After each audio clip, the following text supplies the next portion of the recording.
안녕하세요, 윤승철이라고 합니다. 저는 청춘 너나들이 이름을 듣고 너무 좋았어요. 왜냐면 일단 첫 번째가 검색을 했을 때 똑같은 이름이 거의 없습니다.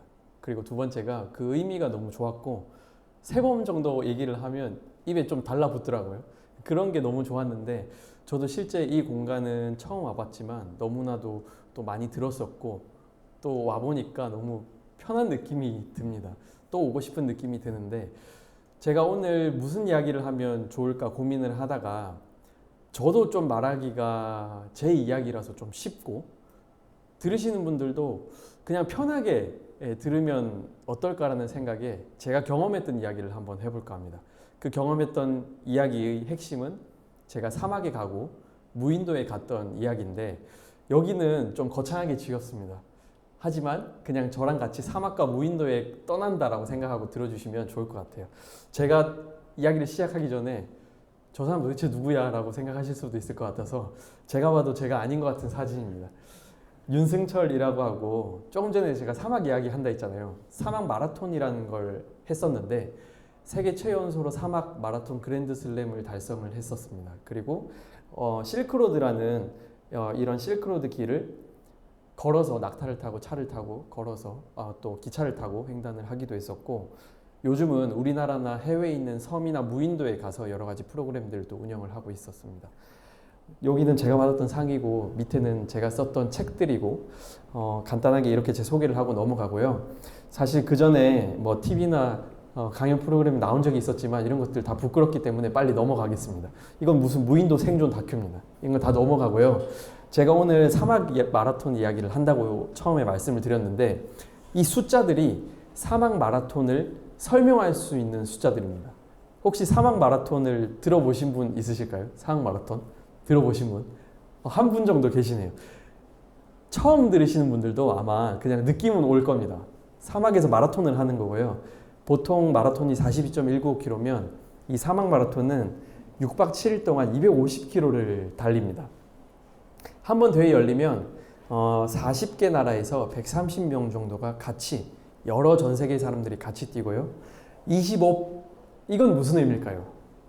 25, 참고로 퍼센트, 25%라는 의미입니다.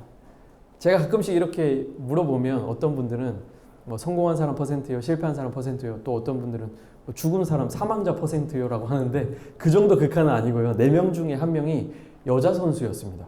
그리고 더 놀라운 게 이 46이라는 숫자인데, 제가 한국 나이로 23살 때, 22살 때 처음 출전을 했었습니다. 세계 최연소라고는 하지만 평균 나이가 46이거든요. 그러면 60대, 70대 분들도 같이 뛰고 있습니다. 이런 분들도 같이 뛰어요. 제가 한 날은 옆구리가 너무 아파가지고 거의 붙잡고 꼴찌로 걸어가고 있었는데, 저보다 뒤에 있던 꼴찌였던 일본인 70세 할아버지가 저를 이렇게 추월하면서, 빠르지도 않아요. 그냥 저보다 조금 더 빨리 걸으면서 추월하면서 저한테 오히려 괜찮냐고, 다이조부라고 하면서 넘어가시더라고요. 그때 너무 충격받아서 대회 끝나고 홈페이지에서 평균 나이를 내보니까 46이었습니다. 그리고 제일 마지막에 이게 저는 제일 놀라운 숫자였습니다. 이 380이라고 적어놨잖아요. 이건 참가비가 380만 원입니다. 지금 380만 원 내가 내 통장에 누가 준다 해도 갈까 말까 고민해야 될 판에 380만 원 내고 비행기표 사고 장비까지 사면 한 번 가는데 700만 원 정도가 드는데, 이게 한 군데만 있는 게 아니에요. 이게 한 군데만 있는 게 아닙니다. 이 4군데 사막을 모두 다 250km씩 다 참가비를 내고 뛰어야 됩니다. 세계에서 가장 뜨거운 사하라 사막이고요. 세계에서 가장 건조한 칠레에 있는 아타카마 사막입니다. 세계에서 가장 바람이 많이 부는 고비 사막이고요. 세계에서 가장 추운 남극을 이렇게 뛰는데, 저도 뛰기 전에 몰랐어요. 밥을 안 주더라고요. 6박 7일 동안 뛰는데 자기가 먹을 거 들고 뛰어야 된답니다. 그래서 배낭을 이렇게 메고 뛰고, 제가 들고 갔던 식량이랑 그리고 장비들을 이렇게 사진으로 담아와 봤습니다. 제일 잘 나온 사진은 가져와 봤어요. 원래 더 힘들고 더 찌그러져 있는데 그나마 건졌습니다. 여기 사하라 사막 뛸 때고, 또 한 번 안 넘어요. 네, 여기 사하라 사막이고, 사하라 사막은 우리가 아시는 것처럼 이집트의, 아프리카 북부에 이집트나 나미비아 같은 나라에 있는데, 여기 아프리카 북부 사하라 사막을 뛰었을 때입니다.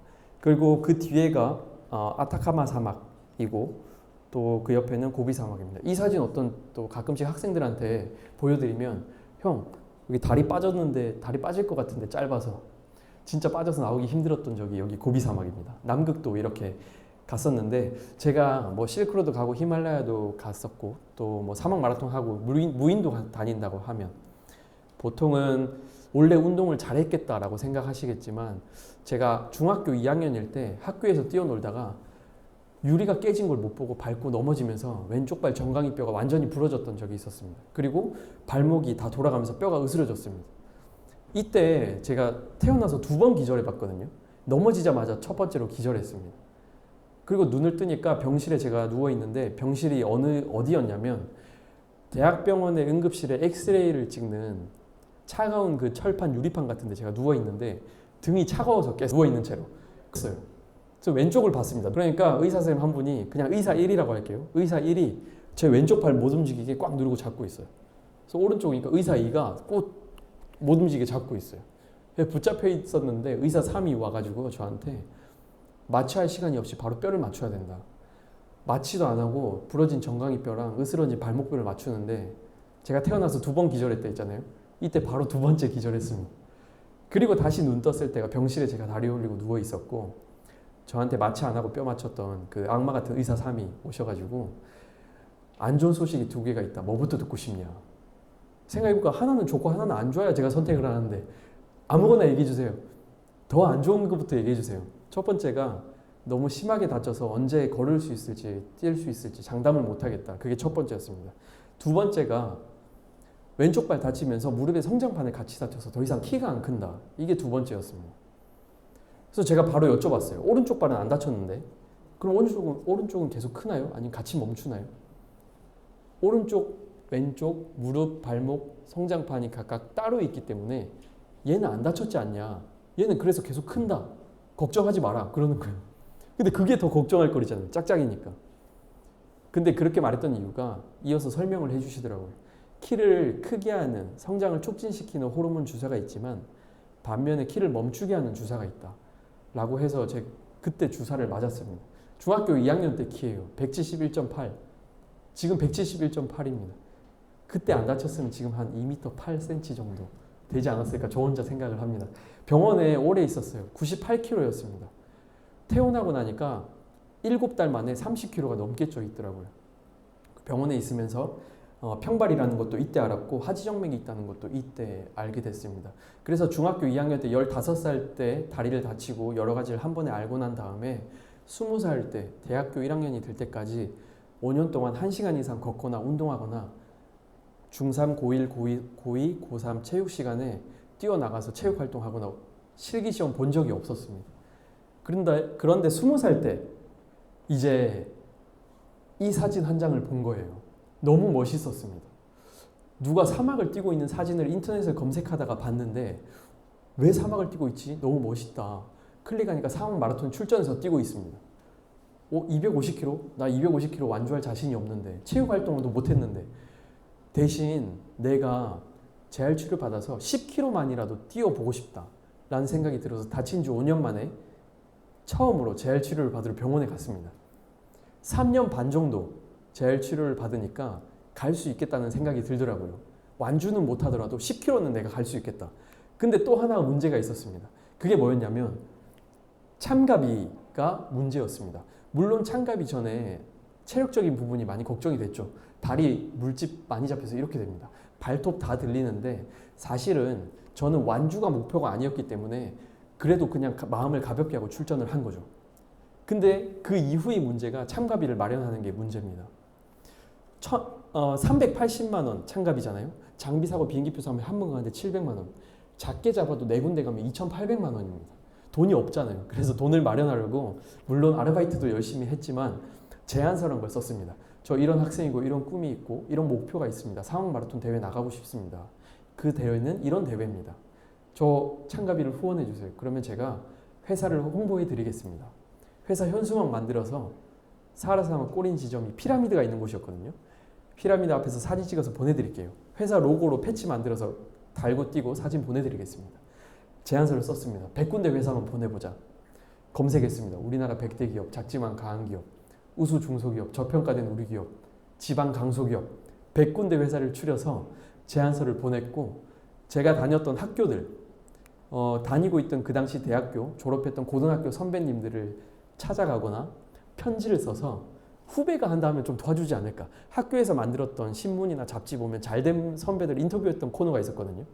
역대 출연했던, 역대 이때까지 인터뷰됐던 선배들 다 찾아서 열심히 또 찾아가고 메일을 보냈습니다. 그때 앞선 세 군데 사막은 다 참가비가 380만 원이었거든요. 후원을 받아서 다 잘 갔다 왔습니다. 근데 마지막 한 군데가 어디였는지 혹시 기억나시나요? 여기 남극이었잖아요. 남극은 대회 한 달 전에 또 참가 신청 눌렀는데 참가비가 1,800만 원이었습니다. 한 달 전에 알았어요. 와, 어떡하냐. 남극 진짜 가고 싶은데. 이런 펭귄들 엄청 많았고. 1,800만 원 한 달 만에 어떻게 마련할까 고민하다가 이때도 몇 가지 프로젝트를 했습니다. 너무 암담했었거든요. 1,800만 원 이거 대출 받으러도 알아보고 대출도 실제로 사무실에 가서 상담을 받았어요. 근데 그것도 너무 무섭더라고요. 내가 못 갚으면 어떻게 될까. 그리고 부모님 몰래 방을 빼는 것도 생각을 해보고 그래도 부족한 돈이어가지고 어떻게 하면 좋을까 고민하다가 지나가는 사람 붙잡고 장미꽃 팔았습니다. 진짜 장미가 아니에요. 가짜 장미 몇백 송이를 샀습니다. 한 송이 한 송이 비닐 포장한 다음에 그래도 서울에 강남에 사람이 많겠지 해서 강남역 앞에서 종이 가방에 왕창 이 조화를 때려 넣고 지나가는 사람 붙잡고 팔았습니다. 100명한테 얘기하잖아요. 100사람한테 얘기하면 98명은 이상하게 쳐다보고 그냥 지나갑니다. 99번째 한 분은 서서 끝까지 제 이야기 들어요. 와, 대단하다. 그런 대회가 있어요. 와, 진짜 꼭 잘 갔다 오면 좋겠다. 다 듣고 그냥 가세요. 열심히 설명했는데 100명 중에 한 명이 살까 말까였습니다.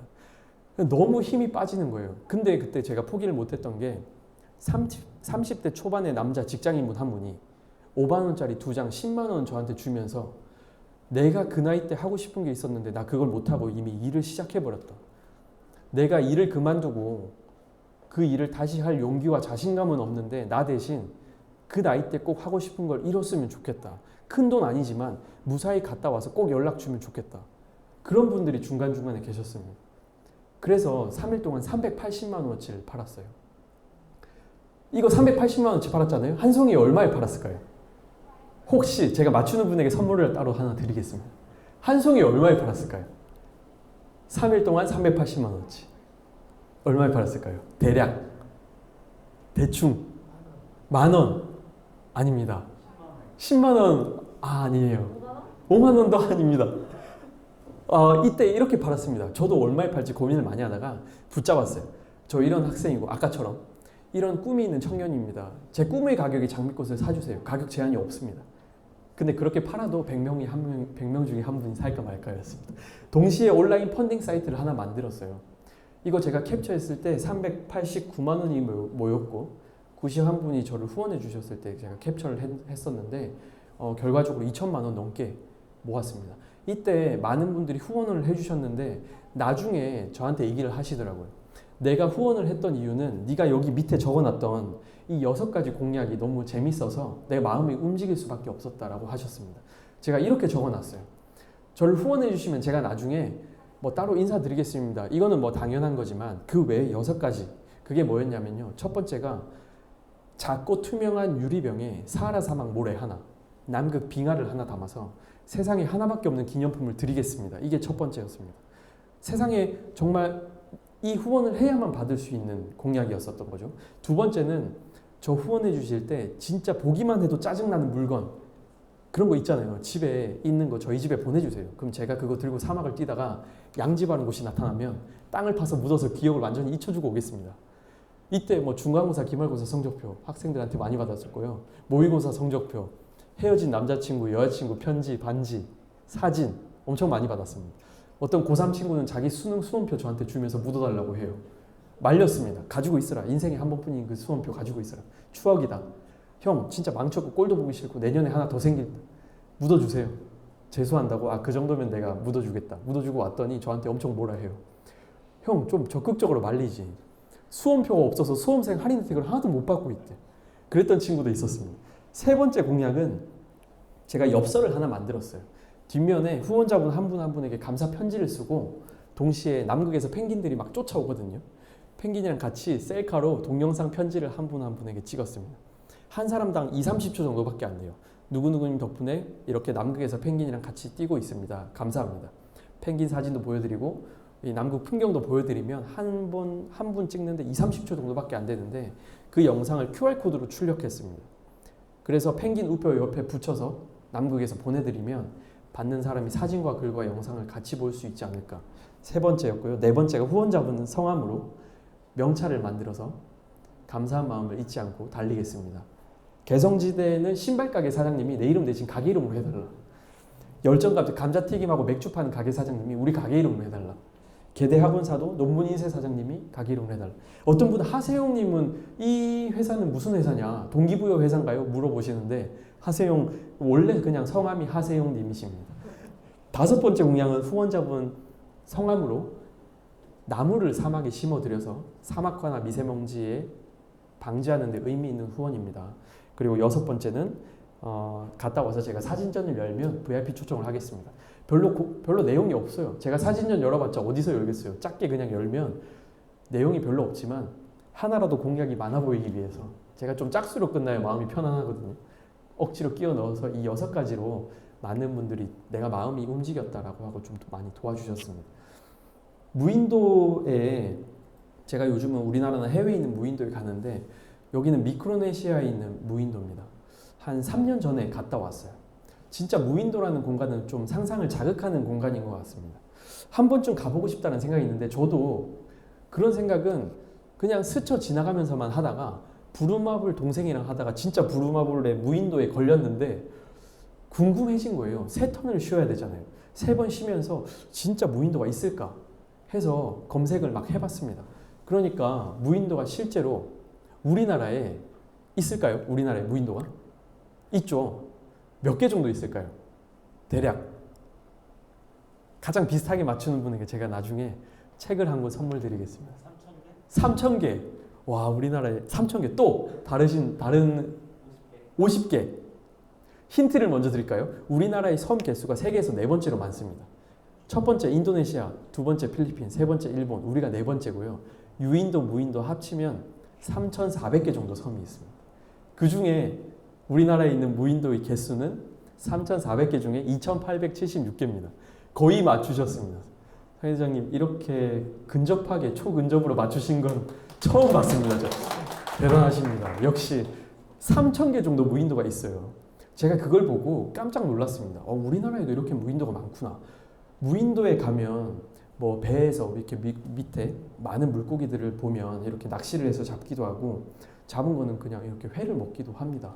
그리고 또 무인도에 가면 코코넛 크랩이라고 하죠. 이런 것들도 많이 보기도 했었는데 사실은 제가 이 이야기 무인도에서 이런 걸 먹었어요. 낚시를 해봤어요. 이런 얘기 하려고 했던 건 아니고 처음에 제가 무인도 갔을 때 찍었던 사진입니다. 우리나라 3,000개 정도 무인도가 있다는 걸 알고 서울에 있었거든요. 그때 인천이 가까우니까 인천에 가서 아무 선장님 붙잡았습니다. 저 무인도 데려다 주세요. 배값 좀 달래요. 배값 좀 드리고 3일 뒤에 데리러 와주세요 했더니 선장님이 알겠다. 나만 아는 정말 좋은 무인도가 있다. 내려주셨던 곳이 여기입니다. 사실 제가 상상했던 무인도 이런 데거든요. 근데 아저씨가 내려준 무인도 여기 미크로네시아 무인도에서 찍었던 사진이고 여기 뉴칼레도니아 무인도입니다. 여기 팔라완에 있는 무인도거든요. 아저씨가 내려줬던 무인도는 정말 아무것도 없는 여기 인천의 무인도였습니다. 처음부터 저는 진짜 무인도 전문가는 아니었습니다. 지금은 무인도 섬 테마 연구소라는 걸 운영을 하고 무인도 전문가로 여러 가지 조언을 하거나 논문을 쓰거나 책을 쓰거나 하고 있지만 사실 저도 처음부터 전문가는 아니었던 것 같습니다. 나무를 올라갈 때도 마찬가지였어요. TV나 유튜브 보면 진짜 쉽게 올라가길래 저도 잘할 수 있을 줄 알았습니다. 근데 생각해 보니까 저도 나무를 타본 적이 없더라고요. 내가 언제 나무를 타봤지? 타본 적이 없어요. 학교나 아니면 출근하기 전에 나무 한 번씩 타고 가시는 분 없으시잖아요. 저도 없었습니다. 반만 올라갔는데 무서워서 내려왔어요. 근데 더 목이 마른 거예요. 코코넛 여기 달려 있잖아요. 이 안에 있는 물을 마시면 좋을 것 같은데 반만 올라갔다 무서워서 내려왔습니다. 근데 더 목이 말라졌어요. 더 올라가야겠다. 저거 꼭 마셔야겠다. 다시 올라가 봤더니 아까보다는 높게 3분의 2까지 올라갔지만 그래도 무서워서 내려왔습니다. 근데 목말라서 죽을 것 같은 거예요. 사람이 목말라서도 죽을 수 있겠구나. 그때 올라가 봤어요. 끝까지 올라가집니다. 코코넛을 돌려서 바닥에 던지고 내려오면 되는데 저도 그때 놀랐습니다. 와, 역시 사람이 정말 죽을 만큼 간절하면 되는구나. 첫 번째 놀랐고요. 두 번째는 제가 내려오려고 봤더니 목표를 달성한 것까지만 생각을 하고 그 달성 이후는 생각을 못했던 거예요. 와, 너무 무섭다. 힘이 2분 만에 다 풀려서 쓸려서 내려와서 다 가시 박히고 피투성이가 돼서 내려왔었습니다. 불을 피울 때도 제가 또 하나 생각을 했던 게 진짜 작은 희망이 소중하구나라는 걸 또 한번 느꼈습니다. 불 피울 때 저 7시간 걸렸어요. 대나무로 피우는데. 물론 라이터를 가져가긴 했지만 한번 해보고 싶은 거예요. 7시간 걸렸던 이유는 진짜 포기하려고 하면 타는 냄새가 나요. 또 힘이 빠져서 포기하려고 하면 연기가 납니다. 근데 또 포기하려고 하면 불씨가 보여요. 근데 그게 반복되니까 와, 조금만 더 하면 될 것 같은데 라는 생각이 자꾸 드는 거예요.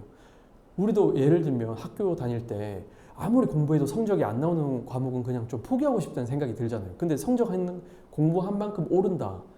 계속 하고 싶은 마음이 생기는 것처럼 짧게 목표를 세우고 도전을 하다 보니까 그게 계속 할 수 있는 어떤 원동력이 되는 것이 아닌가라는 생각을 했습니다. 제가 처음 무인도에서 지었던 집이에요. 보시는 것처럼 부실해 보이죠? 바람에 날아갔습니다. 하루도 안 됐어요. 날아가고 없더라고요. 제가 장작하러 간 사이에. 그래도 장점이라면 집이 투명하니까 거기에 있는 밖에 수없이 많은 별들을 집 안에서 이제 볼 수 있었다라는 게 장점이라면 장점이었는데 날아갔습니다. 두 번째 지었던 집이에요. 비가 와가지고 안에 있던 제 옷이랑 가방이 다 젖었습니다. 세 번째 집을 지었습니다. 이 집 완벽하다고 생각했는데 원숭이 떼들이 들어와서 집을 무너뜨려서 망가졌습니다. 네 번째 집은 튼튼하게 나름 지었어요. 근데 너무 입구를 좁게 지어서 바람이 안 통해요. 너무 좁고. 다섯 번째 집은 좀 더 크게 짓자. 그래도 바람이 안 통해서 여섯 번째 집은 아예 다 쳐냈습니다. 기둥도 높게 세게 박아서 원숭이한테 안 무너져요. 비가 안 새고 바람이 날아가지도 않게 지었습니다. 완벽하다고 생각했는데 자고 있는데 누가 팍 꼬집더라고요. 꽃게철이라서 제가 누워있던 자리 빼고 온 해변에 수만 마리 꽃게들이 바글바글 했습니다. 진짜 안 되겠다. 해가 뜨자마자 7번째 집을 지었습니다. 누가 저한테 무인도 사진 보내달라 하면 저 이 사진만 보내줘요. 앞에 실패했던 거 안 보내드립니다. 그럼 사람들이 이렇게 생각해요. 와, 저 사람 원래 무인도에서 잘 생각으로 적응했겠구나. 사실 근데 그게 아니거든요. 저도 섬을 처음 찾았을 때나 집 지을 때 많은 시행착오들이 있었습니다만 짧은 시간에 혹은 한정된 분량에 그 많은 이야기를 제가 차마 할 수 없으니 이렇게만 보내드렸습니다. 저도 다른 분들의 강의나 자기계발서 잘 안 봤어요. 왜냐면 저한테 너무 동떨어진 이야기인 것 같은 거예요. 저 사람은 저 위치에 있고 성공했으니까 저렇게 이야기하겠지. 나는 안 맞아. 나랑 다른 이야기야. 근데 아마도 그런 분들도 여기서 다 말하지 못하고 책에 다 쓰지 못한 많은 시행착오와 실패의 이야기들, 경험들이 있었지 않았을까라는 생각을 무인도에서 집 지으면서 했던 것 같습니다. 이렇게 막 장작을 다 해서 와야 되고 실제 제가 6번째, 7번째 집을 지을 때는 이거 짓는데 4일 걸렸어요. 반나절밖에 안 걸렸습니다. 원래는. 근데 4일 걸렸다고 말씀드린 이유가 3일 반나절은 이렇게 산에 가서 나무 구하고 열심히 베서 모아오는 게 3일 반나절 걸렸어요. 근데 TV나 유튜브는 다 편집돼서 안 나오잖아요. 아, 이런 보이지 않는 노력들이 있는 거구나 라는 생각을 이때 한번 했던 것 같습니다. 하도 무인도에 많이 가니까 무인도에 나도 가고 싶어요 하는 분들이 많아서 무인도 섬 테마 연구소라는 걸 만들어서 아예 무인도를 체험하는 프로그램도 운영을 하고 있고 무인도를 다니면서 책을 쓰거나 또 무인도에 많이 가니까 해양 쓰레기들이 너무 많은 거예요. 그래서 무인도나 섬에 있는 쓰레기들 줍는 봉사단체를 하나 만들었습니다. 한 달에 한 번씩 무인도에 가요. 그래서 많이 떠내려온 해양 쓰레기들을 이렇게 줍는 봉사활동을 하고 있습니다. 그리고 요즘은 제주도에 비양도라는 섬이 있어요. 한림항에서 한 10분 정도 떨어져 있습니다. 여기에 폐가를 10년에 300만 원을 빌렸어요. 리모델링을 해서 해양 쓰레기 업사이클링 체험 교육장을 만들었습니다. 이게 마지막 슬라이드. 제 언젠가 꿈은 원래 코로나 때문에 오래 하려고 했는데 못했지만 무인도 페스티벌을 한번 여는 겁니다. 여기 계신 분들, 여기 이거 방송으로 보시는 분들 제가 초대하겠습니다. 내릴 때 제가 보물지도를 하나 나눠드릴 텐데 그 보물지도 보고 섬의 구석구석에 정확한 위치에 가서 땅 파면 아이패드도 나오고 갤럭시 탭도 나오고 한번 제가 초대하겠습니다. 진짜 이게 마지막 슬라이드입니다. 오늘 무슨 이야기 하면 좋을까 고민했는데 제가 다리 다쳤을 때 그 생각했었거든요. 왜 나한테만 이런 일이 일어날까? 무인도에 갔을 때 무인도에 오신 분들 여러 직종들이 많았어요. 지금까지 제가 한 6년, 7년 동안 1000명 정도가 왔다 갔는데 많은 사람들, 많은 직업군을 만났잖아요. 한 번은 목사님이 오셨어요. 여쭤봤습니다. 목사님 왜 무인도에 오셨습니까? 너무 뜬금없잖아요. 너무 근심 걱정이 많은데 내가 털어놓고 이야기할 곳이 없대요. 좀 생각을 정리하고 싶었답니다. 그리고 전문직에 계신 분들, 대기업에 있는 분들, 누가 봐도 돈이 많은 분들, 그리고 좋은 자기 하고 싶은 일을 하는 분들, 사업하는 분들, 너무 많은 분들을 왔었는데 제가 올 때마다 한 분 한 분에게 다 여쭤봤는데 우리가 보기에는 너무 완벽하고 근심 걱정이 없는 그렇게 보이는 분들도 다 나름의 걱정과 근심이 있더라고요. 나만 힘든 게 아니구나. 나만 꼭 왜 안 좋은 일이 일어나나 생각할 건 또 아니구나 라는 생각을 했습니다. 코로나 때문에 저도 실제로 너무 잘 느끼고 있고 제 주변도 기사로도 우리나라 사람들 전체가 전 세계 모든 사람들이 다 힘든 것 같습니다. 그래도 이 시기를 나 혼자 해결해 나간다 혹은 내가 왜 나한테만 이런 일이 일어나나 라고 생각하지 마시고 다 같이 정말 힘내서 잘 이겨냈으면 어떨까 라는 생각을 하면서 제 이야기를 마치도록 하겠습니다. 끝까지 들어주셔서 고맙습니다. 감사합니다.